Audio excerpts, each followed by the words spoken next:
السلام علیکم ناظرین. اس ملک کے اندر مسئلے بہت زیادہ ہیں اور ہماری کوشش یہ ہوتی ہے کہ اہم معاملات کے اوپر توجہ دیں, لیکن کیا کریں کہ اپنا کام کرتے کرتے بعض اوقات ڈسٹریکشنز بیچ میں آ جاتی ہیں. آج روزنامہ دا نیوز کے اندر رحیم اللہ یوسف زئی کی ایک سٹوری چھپی جس کے اندر یہ بتایا گیا کہ پریزیڈنٹ آصف علی زرداری نے سرحد chamber of commerce and industry اور ان کے ساتھ دوسرے مندوبین کے سامنے پاکستان کے صحافیوں کو ایک انوکھا خطاب دیا. خطاب میں یہ کہا گیا کہ پاکستان کے صحافی نہ سورسز پر یقین رکھتے ہیں, خبروں کو بڑھا چڑھا کے بیان کرتے ہیں اور دہشت گردی کے معاملے کے اوپر ان کا کردار کچھ ایسا ہے کہ ان کو بگیسٹ ٹیررسٹ کا نام دیا جائے. اس کے بعد شام کے وقت جب یہ خبر اچھلی تو پریزیڈنٹ کے اسپوکس پرسن نے اس کے اوپر ایک پریس ریلیز جاری کی جس کے اندر کہا گیا کہ یہ سٹوری کے اندر ایگزیجریشن تھی, it was an exaggerated description اور اس کا حقیقت سے تعلق بنتا نظر آتا نہیں ہے. It was for from reality.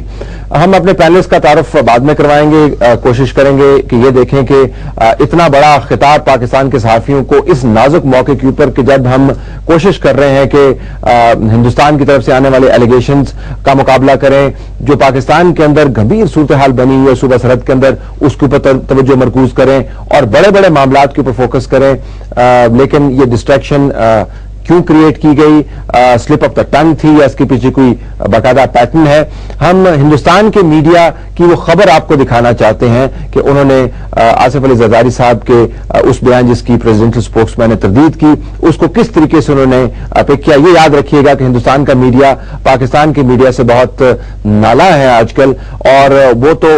خوشی سے اڑ رہے ہوں گے کہ پاکستان کے میڈیا کے بارے میں ان کے ملک کے صدر کے حوالے سے یہ خبر چھپی ہے. دیکھتے ہیں کہ ہندوستان کی میڈیا نے اس کو کس طرح رپورٹ کیا.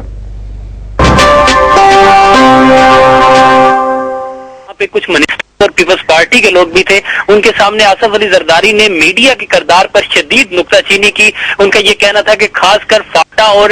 قبائلی علاقوں کی جو صورتحال ہے اس میں پاکستانی میڈیا کا کردار جو ہے وہ انتہائی غیر سنجیدہ ہے. انہوں نے یہ کہا کہ پاکستانی جرنلسٹوں کا جو کردار ہے وہ کسی بھی ٹیررسٹ کی طرح سے ہی وہ ریئیکٹ کر رہے ہیں, اور انہوں نے اس بات کا بھی الزام لگایا کہ پاکستان کا جو میڈیا ہے وہ کئی باتیں جو ہے وہ حقائق سے برعکس پرنٹ کر رہا ہے, جس سے حکومت کو خاصی جو ہے وہ پریشانی کا سامنا کرنا پڑ رہا ہے. اس بیان کے بعد جب ہم نے پریزیڈنٹ ہاؤس کے اسپوکس مین سے بات کی اور ان سے اس بیان کی تصدیق چاہی تو انہوں نے تو اس بیان کو ڈینائی کیا. ان کا تو یہ کہنا تھا کہ پریزیڈنٹ آصف علی زرداری جرنلسٹوں کی بڑی عزت کرتے ہیں, لیکن اس کے ساتھ ساتھ جو ڈیلیگیشن میں جو ٹریڈرز تھے اور پیپلز پارٹی کے کچھ لوگ تھے انہوں نے اپنا نام نہ بتانے کی شرط میں اس بیان کو کنفرم کیا. ان کا یہ کہنا تھا کہ ایسی بات ہوئی تھی اور پریزیڈنٹ آصف علی زرداری کی طرف سے ایسے الفاظ جرنلسٹوں کے خلاف استعمال کیے گئے تھے, جس کے بعد سے پاکستان کی جو جرنلسٹ کمیونٹی ہے اور جو پاکستان کی جرنلسٹ آرگنائزیشنز ہیں ان کی طرف سے کڑا ریئیکشن آیا ہے. ان کی طرف سے یہ کہا جا رہا ہے کہ پاکستان کے جرنلسٹ جو ہیں وہ غیر جانبدار اور انڈیپینڈنٹ رپورٹنگ کر رہے ہیں اور کسی قسم کا کوئی دباؤ نہیں. اور ان کا یہ بھی کہنا ہے کہ حکومت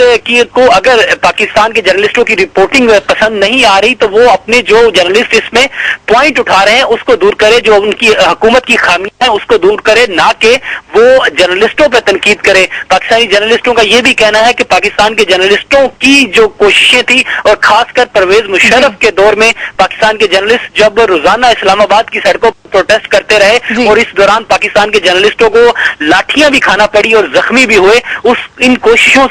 کی وجہ سے آج پیپلز پارٹی کی جو حکومت ہے وہ گورنمنٹ میں ہے, اور اس کے بعد پاکستان کی پیپلز پارٹی کی سرکار کا یہ موقف انتہائی افسوسناک ہے. جی تو رپورٹنگ کے طریقے پر اٹھائے گئے ہیں سوال. زرداری کا صاف طور پر کہنا ہے کہ پاکستان میڈیا کا جو کردار اس وقت سامنے آ رہا ہے, جس طرح سے وہ کوریج کر رہی ہے وہ غلط ہے اور میڈیا کو ہی سب سے بڑا آتنکوادی قرار دیا گیا ہے. ایک چھوٹے سے بریک کے لیے روکتے ہیں, بریک کے بعد آپ کو دکھائیں گے پاکستان کا ایک اور کس خوشی کے ساتھ رپورٹ کر رہی تھی. ظاہر ہے ان کی تو چاندی ہے جو میڈیا ان کے بےہودہ الزامات کا جواب دے رہا ہے, اس کے اوپر اب یہ الزام لگ رہا ہے. ایاز امیر صاحب جو تجزیہ نگار بھی ہیں, صحافی بھی ہیں, لکھتے بھی ہیں, پی ایم ایل این کے ساتھ بھی منسلک ہیں, ممبر قومی اسمبلی کے, پوائنٹ آف آرڈر بھی آج انہوں نے اٹھایا, ہمارے ساتھ موجود. Thank you very much for being with us. آج ہم آپ کے ساتھ بطور صحافی زیادہ بات کریں گے and less as representative of P M L N. Kashif Abbasi جو صحافی ہیں, anchor ARY one world program of the record, who has been